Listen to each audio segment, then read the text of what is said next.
I still remember the exact sound my mailbox made when I opened it that morning. Empty. Hollow. Wrong. What should have been inside was a $2,000 tax refund check with my name printed clean across it. Instead, there was nothing but air and that sick, dropping feeling in my gut that tells you something bad already happened.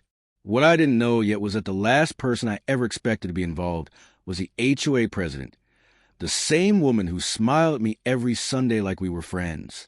I lived in a quiet, picture-perfect neighborhood where lawns are trimmed like military haircuts and trash cans seem to have assigned personalities. The HOA controls everything here. And at the center of it all is Karen. Not her real name, but it fits too well. Late 50s, clipboard always in hand, blonde bob that never moves, and a smile that vanishes the second someone breaks a rule. Everyone knew her. Everyone feared her. And everyone had at least one story they told in whispers. That week, I was counting on my tax refund. I tracked it obsessively online, refreshing the IRS page like it was a heart monitor. Then the status finally changed to delivered. Same day, same mailbox. I even left work early just to grab it. But when I opened the mailbox, there was nothing. No envelope, no check, just a grocery flyer and a notice about unauthorized lawn decorations. At first, I tried to stay calm. Maybe it was delayed. Maybe it was misdelivered. Maybe the mail carrier messed up.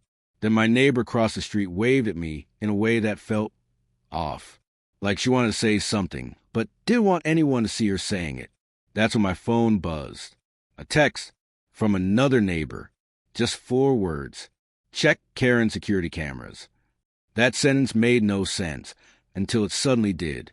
Karen had cameras everywhere. Front yard, side yard, even aimed toward the mailbox area.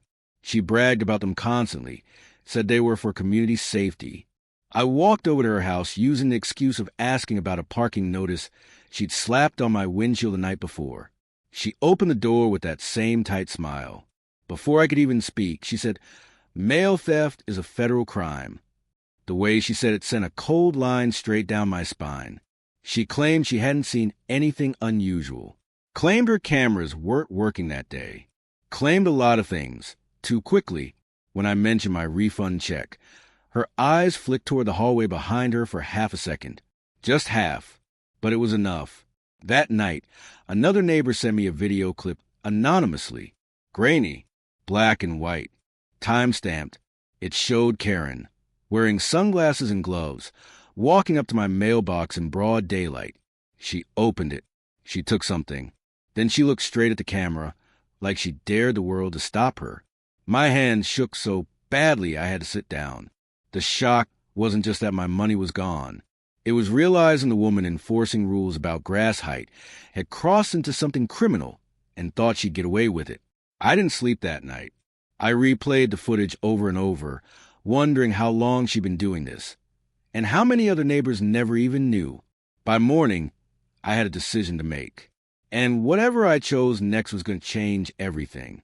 The next day, the neighborhood felt different, like the air itself was watching me. I hadn't reported anything yet, but somehow Karen already knew something was wrong. When I stepped outside, there was a bright orange HOA violation sticker slapped on my garage door. Improper trash bin placement. I hadn't even put the bins out yet. That's when I understood this wasn't just about a check anymore. I tried calling the HOA office. Straight to voicemail. I emailed. No response. But within an hour, Karen herself was standing in my driveway. Clipboard pressed to her chest like armor. She didn't knock. She just waited until I noticed her through the window. "You're behind on your HOA fees," she said flatly when I opened the door. I wasn't. I'd paid early like always. When I told her that, she smiled again. That same smile. "Our records say otherwise," she said. "And unpaid fees can result in fines, liens, and legal action." Her eyes slid past me, scanning my living room like she was already taking inventory. When I mentioned the video, her face didn't change, but her breathing did. And that's when I knew this was only the beginning. Faster, sharper. She said the footage was misleading, claimed she was only checking for suspicious mail activity, then flipped it on me, accusing me of harassment for even implying she'd stolen anything. Before I could fire back, she warned that spreading false accusations against HOA leadership violated community bylaws. Then she turned and walked away, her heels clicking like a countdown timer hitting 0. By that afternoon, the retaliation went into overdrive. My car got a warning for being parked too close to the curb. My doorbell camera caught Karen crouched beside it, measuring the distance with a ruler.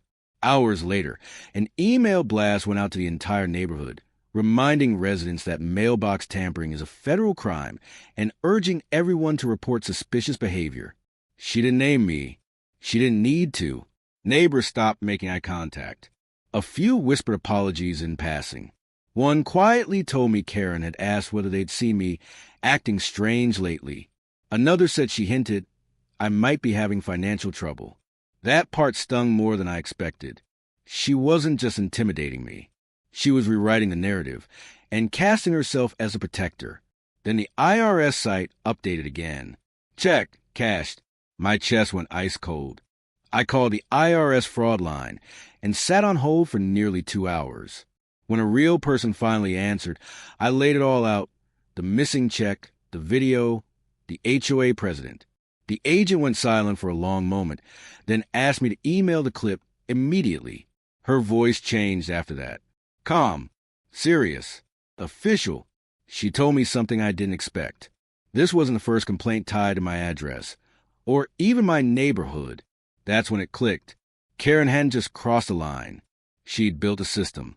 That night, 2 unmarked cars rolled slowly through the neighborhood and parked down the street from Karen's house.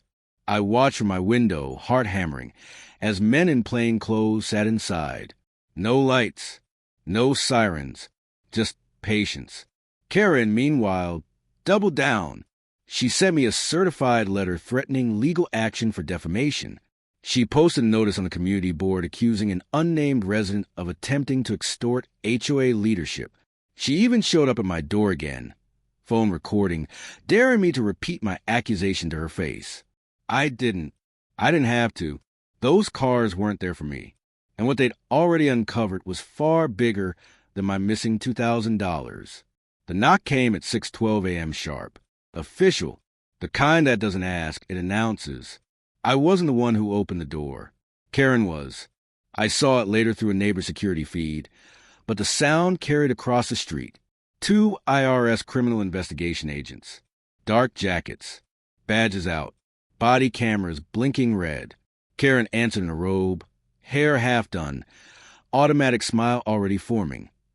Then collapsing the second she read the letters on their jackets. They asked her name. They asked if she handled community, mailboxes.